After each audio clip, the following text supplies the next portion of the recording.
माला ही बताएगी हम दोनों कौन हैं।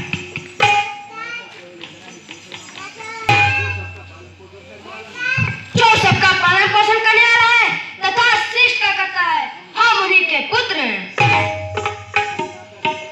तुम्हारी माता का क्या नाम है? मेरी माता का नाम बलदेवी है। इस समय उमंग उठ रही है, कुछ सुनना हो तो सुनिएगा। हम सीता चरित्र सुनाते हैं, उस पर ही ध्यान दीजिएगा। आर्य जगत में है विदित मिथिला नाम देश, स्वामी जिनके है जनक, जस विख्यात नरेश। पड़ गया अचानक एक समय भारी, अकाल रजदारी होगा। तब हल लेकर वही विदे आए थे स्वयं किसान। उस समय एक घट के कारण निपकाल कर से छूट गया। श्री जानकी माता ने जन्म लिया ब्रह्म का भांडा। एक बार राजा जनक के राज में सूखा पड़ गया तथा लोग भूखों मरने लगे। तभी राजा और रानी ने मिलकर हल चलाया, जिससे जानकी जी पैदा हुई। तब महाराज ने उनका लालन पालन किया। जब वह बड़ी हुई तो शिव जी के विशाल धनुष को उठाकर दूसरी जगह रख दिया। इसे देख राजा जनक ने प्रतिज्ञा कर ली, पुत्री ने जिसे उठाया है उस धनुआ को जो तोड़ेगा, वही सीता के साथ साथ मिथिला से नाता जोड़ेगा।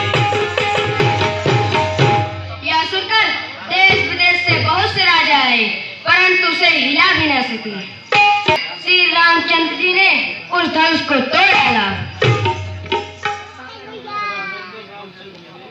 रघुनंदन रामचंद्र जी ने उस धनुआ को तो तोड़ा। हाथी विजय के साथ साथ सीता से नाता जोड़ा। इस प्रकार रहते रहते उनको कुछ दिन बीत गए और काल ने ऐसा किया कि उनको 14 वर्ष का वनवास हो गया। उनके साथ जानकी जी भी बन जाने के लिए तैयार हो गई। तब श्री रामचंद्र जी उनसे बोले, सीते तुम शीघ्र ही लक्ष्मी का तपस्विनी बनाना ठीक नहीं। कोमला कमलनी अबला को बन बन भटकाना। सीता जी भी उनके साथ बन जाने के लिए तैयार हो गई। लक्ष्मण जी भी उन बन के साथ जाने के लिए तैयार हो गए। वे तीनों केवट के द्वारा गंगा पार हुए।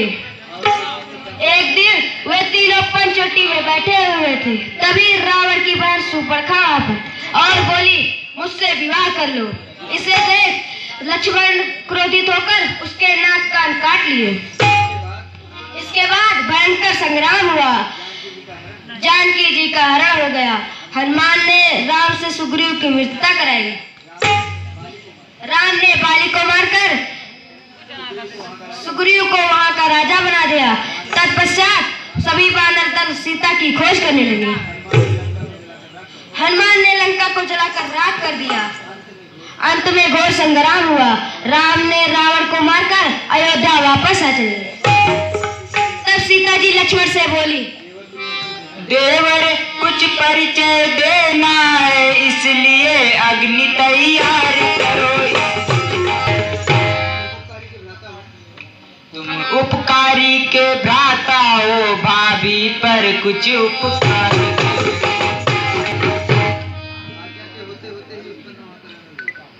आज्ञा के होते होते ही उत्पन्न वहां पर नव चुम्बन वाले लपटों से आज मेदिनी लाई। अग्नि परीक्षा लेकर उनको संतोष नहीं हुआ और प्रजा के कहने पर उनको लक्ष्मण के हाथों वन भिजवा दिया।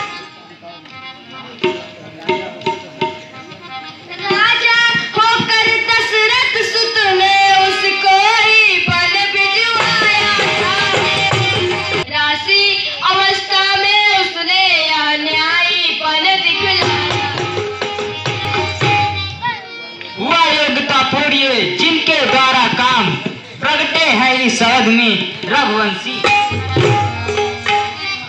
नाम आपका भी सुना, हम दोनों ने राम, वही राम यदि आप हैं तो लीजिए।